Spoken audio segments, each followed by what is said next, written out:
জাকির নাইক। আমার নাম নারেশ।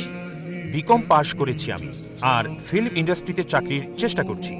আর আমার প্রথম প্রশ্ন হলো মানব বিবর্তন নিয়ে। মানব বিবর্তন নিয়ে কোরআন কি বলছে? কারণ একজন মানুষ, স্বাভাবিকভাবে চিন্তা করুন, আদম এবং ইভ প্রথম মানুষ, মানে মানব বিবর্তনের কারণ।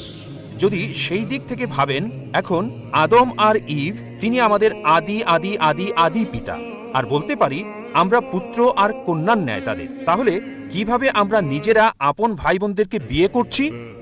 ভাই প্রশ্ন করলেন যে বিবর্তন সম্পর্কে কোরআন কি বলছে। আমরা এসেছি একটি কমন উৎস আদি আদি আদি পিতামাতা আদম ইব থেকে। তিনি বিবর্তনবাদ সম্পর্কে বলছেন না, এটা সৃষ্টি সম্পর্কে। ভাই আমি একজন মেডিকেল ডাক্তার, MBBS পাশ করেছি। যখন বিবর্তন সম্পর্কে আপনি বলেন বিবর্তন তত্ত্বের, তখন ডারউইনের তত্ত্ব আপনি ভাবতে থাকেন। ঠিক, আমরা বানর থেকে এসেছি। যদি প্রশ্ন এটা হয় তবে আমার ভিডিও ক্যাসেট দেখতে পারেন, পুরনো আধুনিক বিজ্ঞান, সেখানে বিস্তারিত বলেছি যে সেই থিওরিটা ভুল প্রমাণিত হয়েছে, ডারউইনের থিওরি। আপনার প্রশ্ন হলো যদি আমাদের উৎস হয় একই আদি আদি আদি পিতামাতা আদম এবং ইব, তবে কিভাবে আমরা ভাই বোনের মাঝে বিবাহ দেই? এটা আপনার প্রশ্ন, ঠিক? এটা বানরের সাথে সংশ্লিষ্ট না, নয়। এটা বানরের সাথে সংশ্লিষ্ট। বানরের প্রশ্নে কোরআন এবং আধুনিক বিজ্ঞান দেখতে পারেন। আল্লাহ বলেন পবিত্র কোরআনের সূরা হুজরাতের 49 নম্বর সূরা 13 নম্বর আয়াতে, ইয়া আইয়ুহান নাসু ইন্না খালাকনাকুম মিন যাকারিন ওয়া উনসা ওয়া জালনাকুম শুউবান ওয়া কাবাইলা লিতাআরাফু ইন্না আক্রামাকুম ইনদাল্লাহি আতকাকুম ইন্নাল্লাহা আলিমুন খাবীর। হে মানব জাতি, আমি তোমাদের সৃষ্টি করেছি এক জোড়া পুরুষ এবং নারী থেকে। আদম এবং ইবের কথা বলছে, আল্লাহ তাদের শান্তিতে রাখুন। হে মানব জাতি, আমি তোমাদের সৃষ্টি করেছি এক জোড়া নারী এবং পুরুষ থেকে, এবং তোমাদেরকে বিভক্ত করেছি জাতি ও গোত্রে, যাতে তোমরা একে অপরকে চিনতে পারো, একে অপরকে মন্দ বলবে না। আল্লাহ তাআলার কাছে সেই বেশি সম্মানিত যার তাকওয়া বেশি, খোদাভীরুতা আছে। এবার আপনার প্রশ্নে আসি, যদি আমরা একই উৎস আদি আদি আদি পিতামাতা থেকে আসি, তবে কিভাবে আমরা ভাই বোনদের বিয়ে করছি?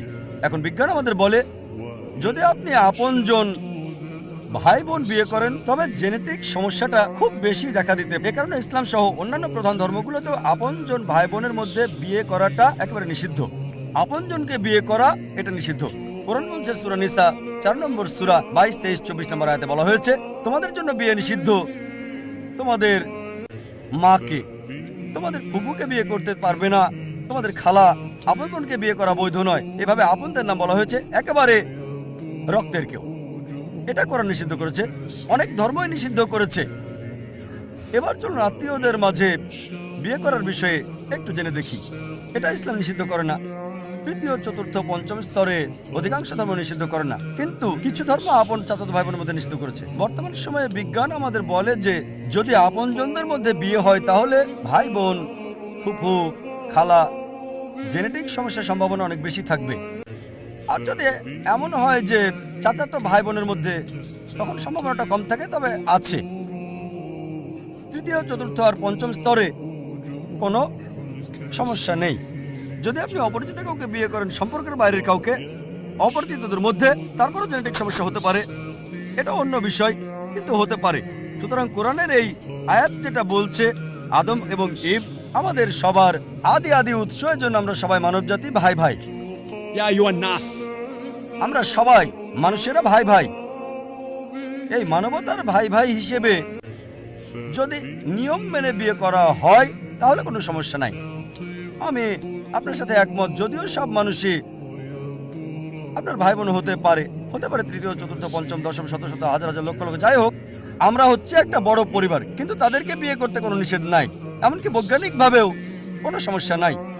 শুধু আপনজনদের মাঝে বিয়ে করলে আপন ভাই বা আপন ফুপু, আপন খালা, জেনেটিক সমস্যার সম্ভাবনা রয়েছে, কিন্তু অন্যদের ক্ষেত্রে নাই। তাই আমি আপনার সঙ্গে একমত, আমরা সবাই মানবজাতি মানুষ হিসেবে ভাই ভাই, তবে তাদের বিয়ে করতে সমস্যা নাই, ইসলামে নিষেধ নাই, এমনকি বিজ্ঞানও সমর্থন করে। আশা করি আপনার উত্তরটা